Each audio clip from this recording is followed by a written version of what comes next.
పవిత్రమైన రంజాన్ మాసంలో ముస్లింలు ఉపవాస దీక్ష అనంతరం చేసే ఇఫ్తార్ విందును కూకట్పల్లి నియోజకవర్గం ఓల్డ్ బోయిన్పల్లి డివిజన్ హస్మత్పేటలో మాజీ కౌన్సిలర్ మక్కల నరసింహరావు ఇఫ్తార్ విందును ఘనంగా ఏర్పాటు చేసిన కార్యక్రమంలో మాజీ మంత్రి బీఆర్ఎస్ వర్కింగ్ ప్రెసిడెంట్ కేటీఆర్, స్థానిక ఎమ్మెల్యే మాధవరం కృష్ణారావు, ఎమ్మెల్సీ షంబీపూర్ రాజు, నవీన్ రావు, స్థానిక కార్పెంటర్ ముద్దం నరసింహ యాదవ్ వివిధ డివిజన్ల కార్పొరేటర్లతో కలిసి పాల్గొన్నారు.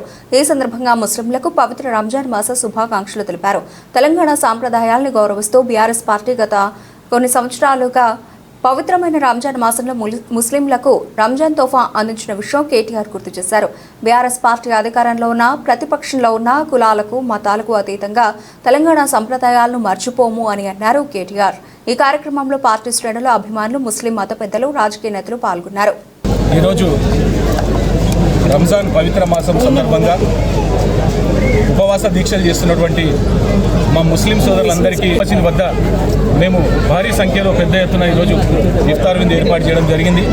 దీనికి ముఖ్య అతిథిగా మా బీఆర్ఎస్ పార్టీ వర్కింగ్ ప్రెసిడెంట్ గౌరవనీయులు కేటీ రామారావు గారిని రమ్మని చెప్పి మా ఎమ్మెల్యే గారు నేను కలిసి వెళ్ళినప్పుడు నేను అడిగిన ఆహ్వానాన్ని వెంటనే ఆయన మన్నించి వస్తా అని చెప్పడం నిజంగా చాలా సంతోషకరమైన విషయం.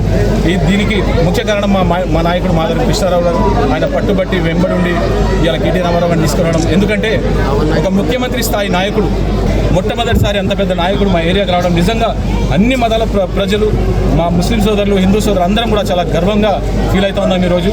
కాబట్టి ఈ కార్యక్రమానికి వచ్చి ఆయన ఈ ఇఫ్తార్ విందు కార్యక్రమాన్ని విజయవంతం చేసినందుకు ఆయనతో పాటు ఇచ్చేసినటువంటి కూకట్పల్లి శాసనసభ్యులు మాధవరం కృష్ణారావు గారికి, అలాగే ఎమ్మెల్సీలు షంబీపూర్ రాజన్న గారు, నవీన్ రావు అన్న గారు, ఇంకా మా నియోజకవర్గానికి కూకట్పల్లి కాన్స్టిట్యూన్సీ సంబంధించినటువంటి కార్పొరేటర్లు, మా మాజీ మార్కెట్ కమిటీ చైర్మన్ నరేంద్రన్న గారు, ఇంకా చాలామంది బీఆర్ఎస్ పార్టీ నాయకులు, కార్యకర్తలు, మహిళా సోదరులను కూడా పాపం చాలామంది ఇక్కడికి వచ్చినారు. కాబట్టి ప్రతి ఒక్కరికి పేరు పేరున ధన్యవాదాలు తెలియజేస్తా ఉన్నాను.